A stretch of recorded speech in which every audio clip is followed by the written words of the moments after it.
ഇത്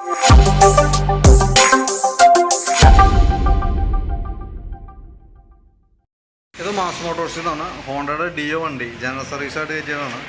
അപ്പോൾ നമുക്ക് അതിനകത്ത് 1-2 കംപ്ലയിൻസുകൾ പറഞ്ഞിട്ടുണ്ട്. ഒന്ന് ബാക്ക് സൈഡിൽ നിന്ന് സൗണ്ട് പറഞ്ഞിട്ടുണ്ട്, പിന്നെ സീറ്റ് ലോക്ക് കറക്റ്റായിട്ട് ലോക്ക് ആവണില്ല, ചെക്കപ്പ് പറഞ്ഞിട്ടുണ്ട്. പിന്നെ രാവിലെ സ്റ്റാർട്ട് ചെയ്യുന്ന സമയത്ത് സ്റ്റാർട്ട് ആവാനൊരു ബുദ്ധിമുട്ട് പറഞ്ഞിട്ടുണ്ട്. പിന്നെ ഓയിൽ ചെക്ക് ചെയ്യുക, അതേപോലെ തന്നെ മാറ്റേണ്ടെങ്കിൽ മാറ്റാം, വാട്ടർ സർവീസ് ചെയ്യുക, ഇതൊക്കെയാണ് പറഞ്ഞാണ് കേസ്. അപ്പോൾ നമ്മൾ ജനറൽ സർവീസായിട്ട് കയറ്റിയുമ്പോൾ ഡീറ്റെയിൽ ആയിട്ട് അതിൻ്റെ എല്ലാ മൂവ്മെൻറ്റുള്ള ഭാഗങ്ങളും നമ്മൾ ചെക്ക് ചെയ്യുന്നുണ്ട്, ക്ലച്ച് യൂണിറ്റ് അടക്കം. അപ്പോൾ നമ്മൾ അതിൻ്റെ സർവീസുമായി ബന്ധപ്പെട്ട് കയറ്റുമ്പോൾ അതിൻ്റെ ബാക്ക് ബ്രേക്കിൻ്റെ ലൈനറൊക്കെ നമ്മൾ ചെക്ക് ചെയ്യുന്നുണ്ട്. അതിന് വേണ്ടിയിട്ട് അയച്ചാണ്. ബ്രേക്ക് ലൈനർ നമുക്ക് ഉപയോഗിക്കാനുണ്ട്, കമ്പനി ലൈനറാണ് കിടക്കുന്നത്. നമ്മൾ ബ്രേക്ക് ക്യാമൊക്കെ ഒന്ന് അഴിച്ച് ഗ്രീസ് ചെയ്ത് ക്ലീൻ ചെയ്ത് കയറ്റിയാൽ മതി. അതേപോലെ ബാക്ക് ടയർ അത്യാവശ്യം ഉണ്ട്, കുറച്ചും കൂടി ഉണ്ട് കേട്ടോ. കാരണം അതിൻ്റെ ഇൻഡിക്കേഷൻ്റെ മാർക്ക് ഇതാണ്, അതിനോട് ഏകദേശം അടുത്തുകൊണ്ടിരിക്കണം. എന്തായാലും നമുക്കൊരു അടുത്ത സർവീസൊക്കെ കഴിയുമ്പോഴത്തേക്കും മാറ്റേണ്ട ഒരു 5000 കിലോമീറ്ററൊക്കെ കഷ്ടി ഓടാൻ കിട്ടുള്ളൂ എന്തായാലും കേട്ടോ. 5000 കിലോമീറ്റർ കഷ്ടിയേ കിട്ടുള്ളൂ. പിന്നെ അതേപോലെ എയർ ഫിൽട്ടർ, ക്ലച്ചിൻ്റെ ഭാഗം നമ്മൾ ചെക്ക് ചെയ്യുന്നുണ്ട്. എയർ ഫിൽറ്ററൊക്കെ നമ്മൾ അഴിച്ച് നോക്കുന്ന സമയത്ത് വേറെ ചെറുതായിട്ട് ബ്ലോക്ക് ഉണ്ട്, പൊടിയൊക്കെ ഉണ്ട്. പക്ഷെ എന്നാൽ പോലും നമുക്ക് തുടച്ച് ക്ലീനാക്കാം. കമ്പനി ഫിൽറ്റർ തന്നെ കിടക്കുന്നത്. നമുക്കിപ്പോൾ തീരെ മോശം അവസ്ഥയിലേക്ക് എത്തിയിട്ടില്ല. അപ്പോൾ നമുക്കതൊന്ന് ക്ലീൻ ചെയ്ത് തുടച്ച് ക്ലീനാക്കി റീസെറ്റ് ചെയ്യാം. എയർ അടിച്ച് ക്ലീൻ ചെയ്യാൻ പറ്റില്ല, കാരണം ഓയിൽ ഡിപ്പേർഡ് മോഡലായതുകൊണ്ട് തന്നെ നമുക്കതങ്ങനെ ചെയ്യൽ നടക്കില്ല. കുറച്ച് ക്ലീനാക്കി വലിയ പൊടിയൊക്കെ ഉള്ളത് കളഞ്ഞിട്ട് ഇടാം. എന്നിട്ട് നമുക്ക് അടുത്ത സർവീസിൽ മിക്കവാറും മാറ്റേണ്ടി വരും. കാരണം ഒരു പ്രാവശ്യം മാറ്റി കഴിഞ്ഞാൽ പിന്നെ അടുത്ത 10000 കിലോമീറ്ററിനുള്ളിൽ അത് മാറണം. മാക്സിമം ഓടിക്കാൻ പറ്റുന്ന 10000 കിലോമീറ്ററൊക്കെ, അപ്പോഴത്തേക്കും പൊടി കയറി മൊത്തം ബ്ലോക്കാവും. പിന്നെ അതേ ക്ലച്ചിൻ്റെ ഭാഗം നമ്മൾ അഴിച്ച് ചെക്ക് ചെയ്തു. അപ്പോൾ നിലവിൽ നമുക്ക് ആ ക്ലച്ചിൻ്റെ ഭാഗത്തു നിന്നാണ് ആ സൗണ്ട് കാണിച്ചുകൊണ്ടിരിക്കുക. കാരണം അതിൻ്റെ ഈ വേരിയേറ്റർ ബോഡി എന്ന് പറഞ്ഞാൽ അലുമിനിയം പീസും ഈ ബോസ് ഡ്രൈവ് എന്ന് പറഞ്ഞാൽ ഈ മെറ്റൽ യൂണിറ്റും തമ്മിൽ പ്ലേ കാണിച്ചു തുടങ്ങിയിട്ടുണ്ട്. അതിൻ്റെ ഒരു ലക്ഷണമാണ് ഈ കാണാൻ മൊത്തം തുരുമ്പൊക്കെ ഇട്ടൊരവസ്ഥയിലാണ്. അപ്പോൾ ഈ ഷെയ്ക്ക് വരുന്ന സമയത്ത് സ്വാഭാവികമായിട്ടും വണ്ടി വലിയനെയും കാര്യമായിട്ട് ബാധിക്കുന്നത്. ഇത്രയും പ്ലേ കാണിക്കുന്നുണ്ട് കണ്ട. അപ്പോൾ അത് നമുക്ക് ഈ 2 വീലും, അതായത് ഈ റോളറുകൾക്ക് അത്രയും പ്രശ്നമില്ല, തേമാനം ഉണ്ട്. പക്ഷെ എന്നാൽ പോലും കംപ്ലൈൻറ്റ് എന്ന് പറയാവുന്ന ഒരു കണ്ടീഷനിലേക്കൊന്നും ആയിട്ടില്ല. അപ്പോൾ നമുക്ക് ഈ അലുമിനിയം വീല് മാറ്റാം, ഈ ബോസ് ഡ്രൈവ് എന്ന് പറഞ്ഞ യൂണിറ്റ് മാറ്റാം, ഈ ഇരിക്കുന്ന പ്ലാസ്റ്റിക്കിൻ്റെ പീസ് സ്ലൈഡ് എന്ന് പറഞ്ഞ യൂണിറ്റ് മാറ്റാം. ആ 3 ഐറ്റം മാറ്റിക്കഴിഞ്ഞാൽ യൂണിറ്റിൻ്റെ മാറ്റിക്കഴിഞ്ഞാൽ ആ ഭാഗം ക്ലിയർ ആയി പോകുള്ളൂ. അപ്പോൾ അതിൻ്റെയാണ് മെയിനായിട്ട് ആ സൗണ്ട് കാണിച്ചുകൊണ്ടിരുന്നത് കേട്ടോ. അപ്പോൾ അത് നമുക്ക് ക്ലിയർ ആയിക്കോളും.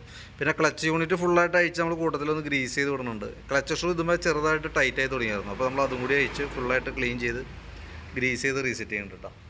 പിന്നെ നമുക്ക് അതിൻ്റെ എൻജിൻ ഹെഡിൻ്റെ ഭാഗത്തുനിന്ന് ചെറിയ ലീക്ക് ഉണ്ട്. നമുക്ക് ഇവിടെ നോക്കുമ്പോൾ അത്രയും അങ്ങോട്ട് കാര്യമായിട്ട് തോന്നണില്ല. പക്ഷേ നമ്മൾ ഈ ബാക്ക് എൻഡിൽ നമ്മൾ ലിഫ്റ്റ് ചെയ്തിട്ട് ചെക്ക് ചെയ്യുന്ന സമയത്തുള്ളത് ഇവിടെയൊക്കെ ഓയിൽ വന്ന് കിടക്കുന്നുണ്ട് കണ്ടത്. ഇതിൻ്റെ ഉള്ളിലൊക്കെ ഓയിൽ ആടി കിടക്കുന്നതാണ്. അപ്പോൾ നമ്മളത് ആ കവർ ഗ്യാസ്കറ്റിൻ്റെയാണ്, അത് കൈയോടെ നമുക്കൊന്ന് അഴിച്ച് മാറ്റിയിടാം. ഇങ്ങനെ നോക്കുമ്പോഴാണ് നമുക്ക് അതിൻ്റെ ഇത് അറിയാൻ പറ്റുള്ളൂ. ഇവിടെയൊക്കെ അത്യാവശ്യം നല്ല ഓയിലുണ്ട്. അപ്പോൾ ഇവിടെ പുറമേ നിന്ന് മോളിൽ നിന്ന് നോക്കുമ്പോൾ അത്രയും അങ്ങോട്ട് തോന്നല്ല, പക്ഷേ അടിയിൽ നിന്ന് ലീക്ക് ഉണ്ട്. അപ്പോൾ അത് അഴിച്ചിട്ട് ആ ഗ്യാസ്കറ്റ് മാറ്റാൻ 2 റബ്ബറും മാറ്റി റീസെറ്റ് ആക്കിയിടാം. കാരണം അത് ഈ കവറിങ്ങിൻ്റെ ഉള്ളിലായതുകൊണ്ട് തന്നെ നമ്മൾ താഴേക്ക് ഓയിൽ ചാടുമ്പോഴാണ് നമ്മൾ അറിയുള്ളൂ. അതല്ലെങ്കിൽ അപ്പോൾ മറ്റേപാട് ബൈക്കിനൊക്കെ കാണുന്ന പോലെ പെട്ടെന്ന് നമ്മുടെ കണ്ണിൽ പെടില്ല. അപ്പോൾ അതൊന്ന് ചെയ്തിട്ടേക്കാം, മാറ്റിയിട്ടേക്കാം. പിന്നെ അതേപോലെ ഫ്രണ്ടിലത്തെ ഷോക്കിൻ്റെ ബുഷ് അത് പ്ലേ കാണിച്ചു തുടങ്ങിയിട്ടുണ്ട്. ഇത് ഇടയ്ക്കിടയ്ക്ക് മാറ്റേണ്ടി വന്ന ഒരു ഐറ്റമാണ് കേട്ടോ. കാരണം നമുക്ക് ആ റോട്ടിൽ നിന്ന് കിട്ടുന്ന അടി മൊത്തം പിടിക്കുന്ന ഈ സംഭവമാണ്. ആ ഷെയ്ക്ക് മൊത്തം ലോഡ് ചെയ്യുന്നതാണ്. അപ്പോൾ അതൊന്ന് മാറ്റിയിട്ടേക്കാം. എന്തായാലും ലിങ്ക് ബുഷൊക്കെ ഒന്ന് അഴിച്ച് ഗ്രീസ് ചെയ്താൽ മതി. ഈ ബുഷിൻ്റെ ഇതൊക്കെ ഒന്ന് അഴിച്ച് ഗ്രീസ് ചെയ്തിട്ടാൽ മതി. ഇത് മാത്രം ഒന്ന് ചേഞ്ച് ചെയ്തിടാം. ബ്രേക്ക് ലൈനറൊക്കെ അത്യാവശ്യം ഉപയോഗിക്കാറുണ്ട്, ഒന്ന് അഴിച്ച് ക്ലീൻ ചെയ്താൽ മതി. ഫ്രണ്ട് ടയറിൻ്റെ കണ്ടീഷൻ ആയാലും അത്യാവശ്യം നല്ല ടയർ കിടക്കണം, വേറെ കുഴപ്പമൊന്നുമില്ല കേട്ടോ. പിന്നെ ബാറ്ററി നമ്മൾ കൂട്ടത്തിലൊന്ന് ടെസ്റ്റ് അടിച്ച് വിടുന്നുണ്ട്. നമുക്കിത് ഇരിക്കുന്നത് 2022 മോഡൽ ബാറ്ററിയാണ് ആമറോണിൻ്റെ. ഫസ്റ്റ് നമ്മൾ ചെക്ക് ചെയ്യുന്ന സമയത്ത് കംപ്ലൈൻ്റ് ആയിട്ടാണ് കാണിച്ചത്. ഇനിയിപ്പോൾ എന്നിട്ട് കിട്ടണമെന്നുള്ള ദിവസം നോക്കാം.